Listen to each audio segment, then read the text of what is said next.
दोस्तों, आपके मन में कभी न कभी ये ख्याल तो आता ही होगा कि आखिरकार समुद्र में से पेट्रोल निकलता कैसे है।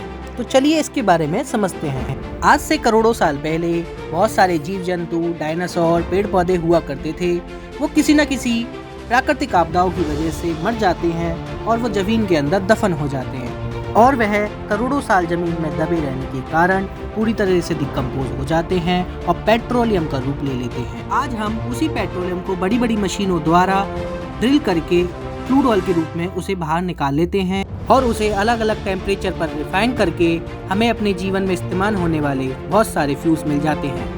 डीजल को प्राप्त करने के लिए हमें क्रूड ऑयल को लगभग 250 डिग्री सेल्सियस पर रिफाइन करना पड़ता है।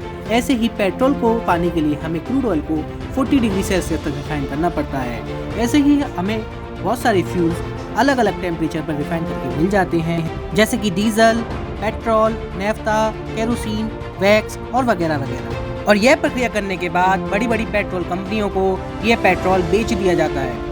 पर यह प्रक्रिया जितनी सुनने में आसान लगती है उतनी आसान है नहीं। सबसे पहले हम जिस मशीनों से क्रूड ऑयल समुद्र में से या जमीनों में से निकालते हैं वो मशीन ही लाखों अरबों रुपए की होती है।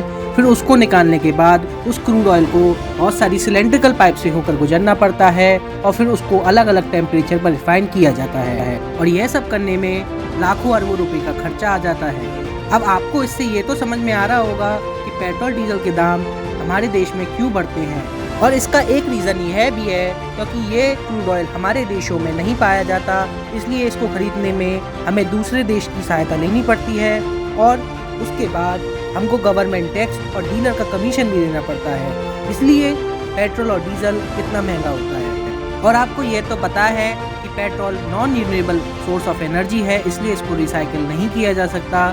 इसके कारण पेट्रोल हम पर बस 40 वर्ष तक का बचा है और हमें आने वाले समय में पेट्रोल को लेकर समस्या ना आए, इसके लिए हमें और विकल्प को ढूंढना पड़ेगा, जैसे कि सोलर एनर्जी को हमें पूरी तरह से इस्तेमाल करना सीखना होगा, जिससे हमें आने वाले फ्यूचर में कोई समस्या ना आ पाए। टेस्ला जैसी कंपनियां लगातार कोशिश कर रही हैं कि वो अपने इस मिशन में सक्सेस हो पाएँ और हमें पेट्रोल पर ज़्यादा निर्भर ना रहना पड़े, पर हम अभी तक उतने सक्षम नहीं हो पाए हैं कि पूरी तरह से सोलर एनर्जी और विंड एनर्जी पर निर्भर हो सके। इसके लिए हमें बहुत सारे इन्वेंशंस को करना होगा और अपनी टेक्नोलॉजी को एडवांस बनाना होगा। आपकी इस बारे में क्या राय है मुझे कमेंट करके जरूर बताना, और ये वीडियो आपको पसंद आई हो तो इस वीडियो को लाइक एंड चैनल को सब्सक्राइब करना मत भूलना। Till then, bye bye.